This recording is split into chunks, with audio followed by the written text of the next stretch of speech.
साथियों, इस वीडियो में हम बिहार में रोजगार, पलायन, शिक्षा और स्वास्थ्य की बात करेंगे।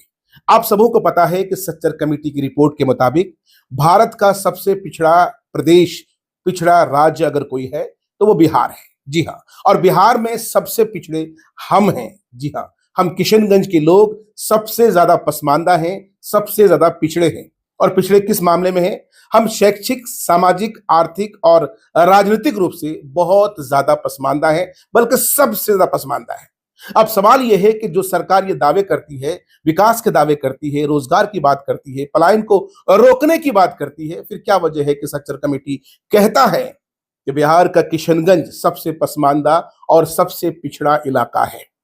देखिए, हमारे यहां न तो शिक्षा की कोई सुविधा है, मैं डिग्री कॉलेज की बात कर रहा हूं, मैं बीएड कॉलेज की बात कर रहा हूं, मैं हायर एजुकेशन के लिए इंस्टीट्यूट्स की बात कर रहा हूं। ऐसे में हमारे लोगों को हर साल हजारों की संख्या में पलायन करना होता है सीमांचल से बाहर, दूसरे राज्यों की ओर। चाहे वो दिल्ली का जामिया मिलिया इस्लामिया हो, या फिर अलीगढ़ मुस्लिम यूनिवर्सिटी, दिल्ली विश्वविद्यालय हो, या फिर जवाहरलाल नेहरू यूनिवर्सिटी, इलाहाबाद यूनिवर्सिटी हो, या फिर हिंदू विश्वविद्यालय। यानी देश के अलग अलग प्रदेशों में जो विद्यमान यूनिवर्सिटीज हैं, वहां हमारे बच्चे जाते हैं, हायर एजुकेशन लेते हैं, और एजुकेशन लेने के बाद नौकरियों के लिए दर दर की ठोकरें खाते हैं। अब जब नौकरियां नहीं मिलती हैं तो वो फिर रोजगार की तलाश में इधर उधर फटकते हैं। ये तो रही एजुकेटेड लोगों की बात। लेकिन जो लोग कम पढ़े लिखे हैं, क्योंकि सरकार की तरफ से शिक्षा की कोई बेहतर व्यवस्था नहीं की गई है, तो लोग अच्छी शिक्षा नहीं ले पाते हैं। और जो लोग शिक्षा नहीं ले पाते हैं, वो अपने घर द्वार को छोड़कर प्रदेश में जाने पर मजबूर हैं। और ये तल्ख सच्चाई है, ये कड़वा सच है कि एक दूल्हा, उसके हाथ की मेहंदी भी नहीं सूखती है, अपनी दुल्हन को छोड़कर प्रदेश जाना पड़ता है। बूढ़ी मां जो बिस्तर पर लेटी है, बूढ़ा बाप जिसकी खिदमत उन पर लाजमी है, उनको छोड़कर दो वक्त की रोटी के लिए उन्हें प्रदेश जाना पड़ता है। हम सबों ने कोविड काल के दौरान देखा कि किस तरीके से बिहार के मजदूरों को प्रदेश में किस किस तरह की जो है साहब उनको तकलीफें झेलनी पड़ी। जो सरकार ये दावे करती है कि हमने रोजगार के मौके फराहम किए हैं, उनसे ये सवाल है कि आखिर लोग हर साल हजारों हजार की संख्या में पलायन करने पर मजबूर क्यों हैं? आखिर सरकार रोजगार के मौके मुहैया क्यों नहीं कराती है? दोस्तों, इस वीडियो में हम किशनगंज की बात करेंगे। और किशनगंज की जमीन सबसे जरखेज जमीन है। यहां अच्छी फसलें उगाई जा सकती हैं और उगती भी हैं। यहां कल कारखाने डेवलप किए जा सकते हैं, और कल कारखानों को डेवलप करके यहां पर रोजगार के मौके फराहम किए जा सकते हैं, रोजगार मुहैया कराए जा सकते हैं। आखिर सरकार और हमारे नेतागण करते क्यों नहीं है? ये एक बड़ा सवाल है, और इस पर हम सबों को चिंतन मंथन करने की जरूरत है। जनता जनार्दन मतदान की अहमियत अगर समझेगी तो यकीनन उनके हर समस्या का समाधान निकलेगा। यह तल्ख सच्चाई है कि हमारा किशनगंज जहां एक भी बीएड कॉलेज नहीं है, यह तल्ख सच्चाई है कि हमारे किशनगंज में एक भी डिग्री कॉलेज नहीं है, यह एक कड़वी सच्चाई है कि हमारे यहाँ हायर एजुकेशन के लिए, है ना, टेक्निकल कोर्सेज के लिए बेहतरीन इदारे नहीं हैं। ऐसे में जिनकी फाइनेंशियल कंडीशन अच्छी है, वो तो प्रदेश में जाकर के अलग अलग जो है साहब स्टेट्स में जाकर के वहां के इदारों में शिक्षा हासिल कर लेते हैं। लेकिन हमने शुरू में ही कहा, सच्चर कमेटी कहती है कि हम सब लोग सबसे ज्यादा पसमानदा है। अंदाजा लगाइए कि किशनगंज के कितने प्रतिशत लोग होंगे जो ठीक ठाक क्लास के होंगे, मिडिल क्लास के होंगे, हायर क्लास के कम ही लोग होंगे। मैक्सिमम लोग जो है साहब मिडिल क्लास से नीचे लोअर क्लास में आते हैं। ऐसे में आपको लगता है कि वो बेहतरीन शिक्षा के लिए अपने बच्चों को प्रदेश भेज सकें, अलग अलग जगहों पे भेज सकें?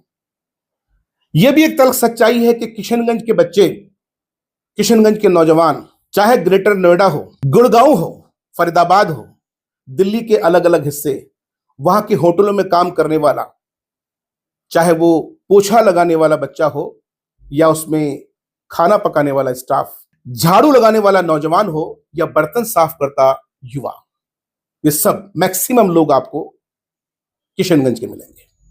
क्या ये अफसोस की बात नहीं है कि आज तक हमारे लिए रोजगार मुहैया नहीं कराए गए? क्या ये तकलीफ की बात नहीं है, दुख की बात नहीं है कि अगर हमारे ही इलाके में रोजगार के मौके मुहैया कराए जाते तो हमारे नौजवान, हमारे हर उम्र के लोग प्रदेश में जाने पर मजबूर नहीं होते। और हम सबों ने कोविड काल के दौरान प्रवासी भाइयों को देखा, हमारे मजदूरों को देखा कि उन्होंने किन दर्द को झेला, किन दर्द को बर्दाश्त किया, किन तकलीफों से वो जूझते रहे और सरकार की तरफ से उन्हें क्या कुछ मिला। फिर मजबूर होकर उन्हें वापस अपने काम पर जाना पड़ा। क्या ये अफसोस की बात नहीं है, चिंता की बात नहीं है कि अगर हमारी सरकार चाहे कोई भी हो, सरकार अगर रोजगार के मौके अपने ही राज्य में फराहम करे तो हमारे लोग प्रदेश जाने पर क्यों मजबूर होंगे। बहुत बार ऐसा भी हमने देखा कि एक शख्स प्रदेश कमाने के लिए गया है, सड़क हादसे में उसकी मौत हो जाती है, या बहुत दफा ऐसा होता है कि दूसरे हालात में उनकी मौत हो जाती है और उस शख्स की लाश को उनके आबाई वतन तक लाने में किस तरह की दुश्वारियां होती है, किस तरह की परेशानियां होती है, और सरकार की तरफ से कोई इंतजामात नहीं है। आखिर क्यों? आज भारत, हमारा देश अंतरिक्ष पे जा पहुंचा है, चांद पर जमीन खोज चुकी है, लेकिन अफसोस बिहार के सीमांचल के लोग, किशनगंज के लोग पलायन करने पर मजबूर हैं। हमारे लोग महाराष्ट्र में मजदूरी करते हैं, हमारे लोग गुजरात में मजदूरी करते हैं, हमारे लोग उत्तर प्रदेश में मजदूरी करते हैं, हमारे लोग राष्ट्रीय राजधानी दिल्ली में मजदूरी करते हैं, हमारे लोग देश के सभी प्रदेशों में एक मजदूर की शक्ल में मिलेंगे। और वहां एक बिहारी को किस नजर से देखा जाता है, बल्कि यूं कहो कि बिहारी तो एक गाली के मानंद है। बिहारी शब्द का इस्तेमाल ही वहां पर एक गाली की तरह होती है। ये बड़े ही दुख की बात है, बड़े ही अफसोस की बात है। जो लोग इस बात पर गर्व महसूस करते हैं कि वो अलग अलग स्टेट्स में मजदूर सप्लाई करते हैं और इनके बगैर, यानी बिहार के लोगों के बगैर उनका काम पॉसिबल नहीं है, वो उनके बगैर अधूरे हैं और उसी पर गौरवान्वित महसूस करते हैं, तो ये शर्म की बात है, दुख की बात है, अफसोस की बात है।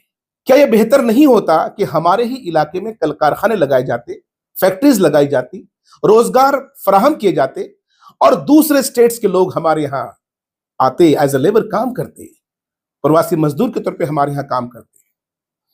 दोस्तों, इलेक्शन सर पर है और इलेक्शन में हम सबों को मतदान धर्म के नाम पर नहीं, जात पात के नाम पर नहीं, क्षेत्रवाद के नाम पर नहीं, बल्कि रोजगार के लिए, पलायन को रोकने के लिए, शिक्षा और स्वास्थ्य के लिए करने की आवश्यकता है।